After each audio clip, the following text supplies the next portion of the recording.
আমরা তো হিমগিরি ধরেছিলাম জম্মু তাওয়াই যাওয়ার জন্য, কিন্তু যেহেতু জম্মুতে মেঘ ফেটেছে তো আমাদের গাড়ি আর জম্মু গেল না, চলে এলো হরিদ্বার। আর ভাগ্যক্রমে আমরা চলে এলাম হরিদ্বার। আর যেহেতু আমাদের হাতে 6 ঘন্টা টাইম আছে তো আমরা ঘুরে নেবো একটু হরিদ্বারের শহরটা।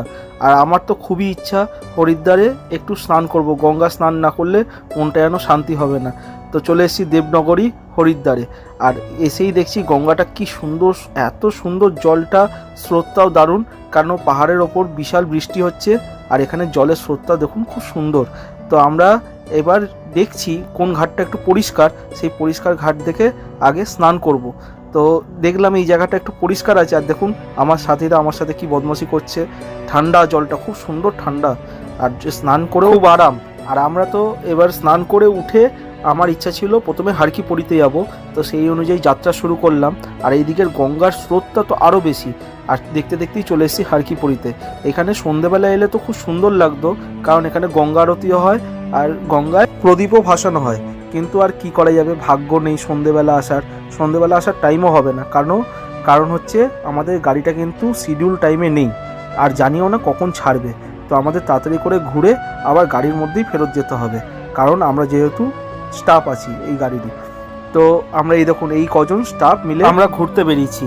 আর হ্যাঁ, এখানে কিছু স্টাফের সাথে স্নান করতে গিয়েই দেখা হয়েছে, কারণ আমরা আলাদা আলাদা 5 জন স্টাফ আর আলাদা আলাদা লোক গেছিলাম। আর এই হারকি পড়ি ঘুরে এবার আমাদের ইচ্ছা করছে মা মনসা দেবীর মন্দিরে যাব। আর এই দেখুন এখানে ঘন্টা খুব সুন্দর। আর এই মা মনসা মন্দিরে হাঁটা তো শুরু করলাম, কিন্তু কিছু লোকের ভয় লাগছে যেহেতু অনেকটা উঁচু, আর দেখতে দেখতে অনেকগুলো সিঁড়ি ছিল, প্রায় 150 খানার মতো সিঁড়ি ছিল, আর রোপওয়েরও ব্যবস্থা করা ছিল। তো অনেকে বলছে রোপওয়েতে যাবে, কিন্তু আমিও রোপওয়েটা রেফারেন্স করাচ্ছে, আমি চেষ্টা করছিলাম যে হেঁটেই উঠবো। কারণ হচ্ছে মন্দিরে যখন যাচ্ছি পুণ্য করতে, তো হেঁটে ওঠাই ভালো। তো সেই অনুযায়ী সবাইকে অনুপ্রেরণা দিয়ে আমি হেঁটে তুললাম। আর এই যে আমার হাঁটতে হাঁটতে তো অবস্থা খারাপ, আর এই সিঁড়ির পরে ঠিক এরকম চড়াই রাস্তাটা, আর হেঁটে হেঁটে উঠতে উঠতে খুব কষ্ট হচ্ছে, মানে ঘাম ঝরে যাচ্ছে আর খুব গরমও লাগছে। আর উঠতে উঠতে মাথায় এলো বাবা ছোটোবেলায় দেখেছিলাম এখানে ঘর বানিয়ে গেছিলো, তো আমিও ঘর বানালাম। যদি আমার মনস্কামনা পূরণ হয় অবশ্যই এই ঘরটা এসে আমি ভেঙে দিয়ে যাব, কেন এটাই রীতি এখানকার।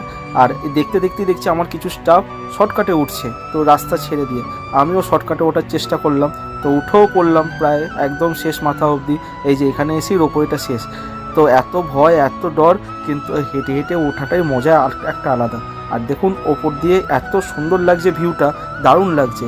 তো চলুন মা মনসা দেবীর মন্দিরে চলে এসেছি, দর্শন করে নিই। আর ভিডিওটা ভালো লাগলে অবশ্যই লাইক কমেন্ট আর সাবস্ক্রাইব করে দেবেন। টাটা বন্ধুরা।